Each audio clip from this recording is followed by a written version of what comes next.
Nakiisa ang 50 mga kababaihang pulis ng Police Regional Office 5 sa isinagawang libreng cervical cancer screening at human papilloma virus o HPV sa grandstand ng Camp Brigadier General Simeon Ola sa Legazpi City kahapon. Ayon kay Police Colonel Jessimier Protasio, Chief ng Regional Medical and Health Unit 5, layunin ng aktibidad na mabigyan ng oportunidad na matukoy o agad na maagapan ang mga sintomas ng cervical cancer sa mga kababaihang pulis. Binuksan rin ang mga nasabing serbisyo sa dependents ng mga kapulisan na may edad 9 anyos hanggang 14 anyos.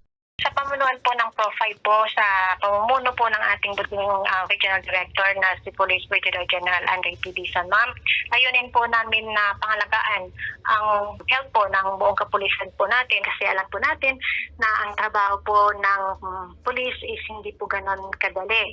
So, hindi lang po laging nasa lansangan po sila para protektahan po ang ating mga kababayan, kundi kailangan po nating pangalagaan ang kanilang kalusugan para po sa ganon is magampanan po nila yung kanilang mga tungkulin para sa bayan po natin at saka sa mamamayan po.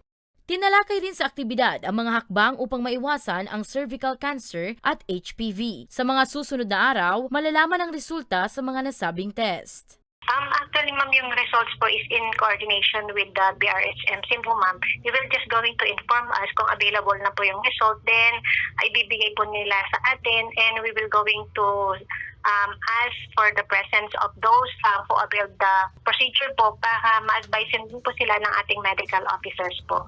Then, yung sa HPV po naman, since 19 to 14 years old po, they will going to come back after 4 months po for the second dose po ng HPV po.